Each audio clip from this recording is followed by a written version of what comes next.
couple reasons why Annapolis is so expensive or affluent. Let's say if you're moving to Annapolis, right? It's sparsely populated compared to other cities in Maryland, right? When you think about Baltimore and then Annapolis, it's a very small city compared to that, but it is the capital of Maryland. There's this little article here in Google that says from its earliest days as a colonial capital city. So in essence, the capital city of America was in Annapolis, right? And then they bought DC and they moved there, right? And DC was that, you know, part of Maryland technically, and then it got made into a capital, right? It says from its earliest days as a colonial capital, Annapolis was also known as the Athens of America. Now Boston kind of has that title as well. But you can kind of see it when you walk down main streets in Annapolis. You just got this old cultural vibe, right? It says a glittering social season, gracious hospitality, and intellectual stimulation. So when you walk down the main street, just the vibe, I'll try to put some videos up on the background so you can see what I'm talking about.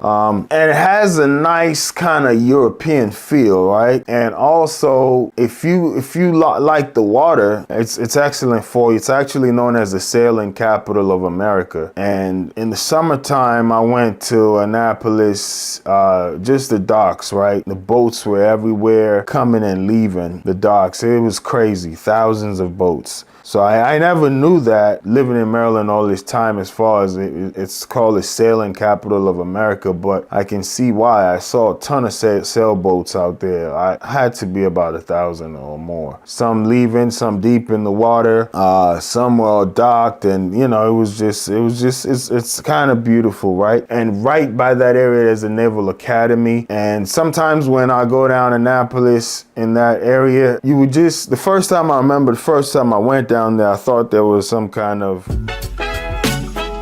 So if you're getting any value from this video, make sure you like and subscribe. It would help the channel grow. The algorithm is telling me that over 90% of those watching are not subscribed. So please make sure you subscribe. Thank you very much.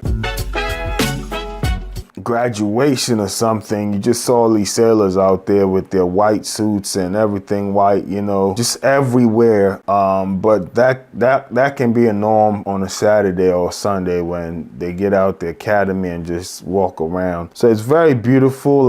The Annapolis docks are there, historic, very historic, and that's where the current governor of Maryland was sworn in, and he's an African-American guy, and you know, that kind of raised eyebrows there, but he was saying he wanted to get sworn in at the docks, you know, because that was a slave hub at one point. So for his ancestors to come in as slaves right on those docks, and now he's the governor of Maryland, it was a symbolic statement for him, is what he said about that. But obviously that ruffled feathers, depending on who's the listener and their point of view, right? When we had our inauguration, I immediately, and I was very intentional about starting our inauguration down at the Annapolis docks when I was inaugurated to become the governor.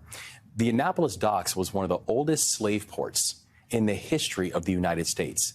And we did a wreath laying, and then we marched, a couple hundred people marched from the docks up to the State House, where I was sworn in to become the 63rd governor. And immediately when people said, well, he's starting his inauguration, he's starting his governorship with indoctrination. That's not indoctrination. It's history, and it wasn't done to make people feel bad. It was done in a way of making all of us feel empowered about look where we've come from and look where we are now.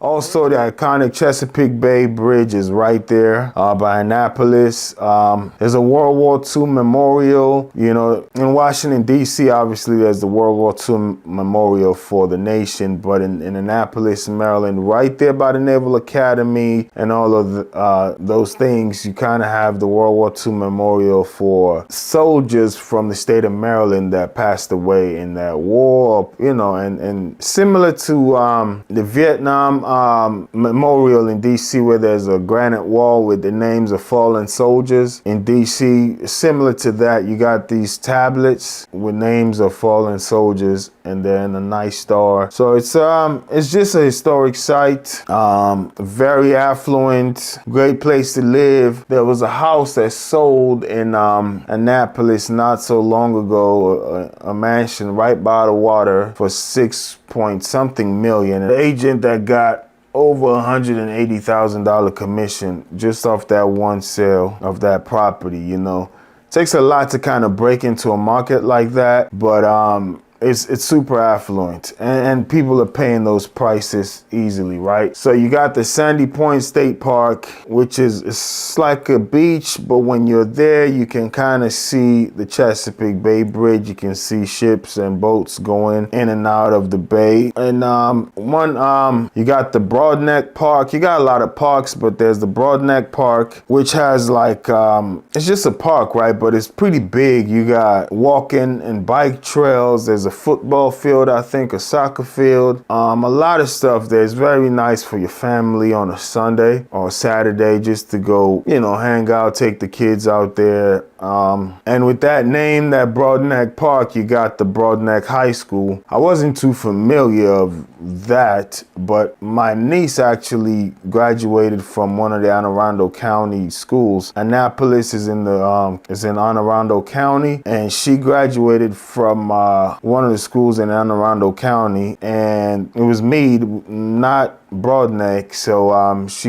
she's right by Fort Meade, so she graduated from the Meade school over there. And I took her to a listing I have in Annapolis, and she was helping me get it ready for a showing. And she was like, "Oh, it's right by Broadneck High School."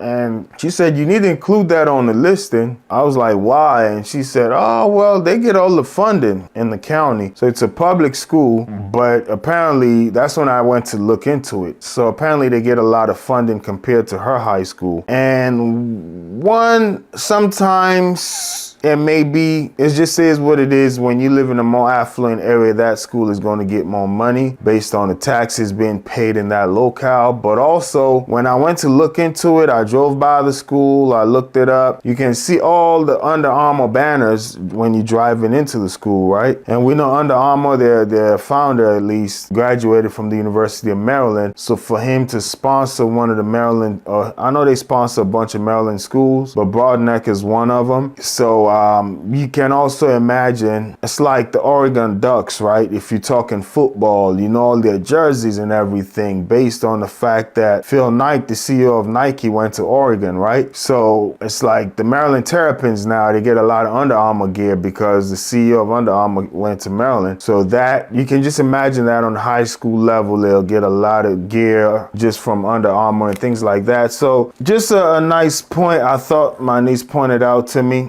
and I went to go check it out, and I'm like, oh, interesting. So you got a lot of good schools and stuff like that.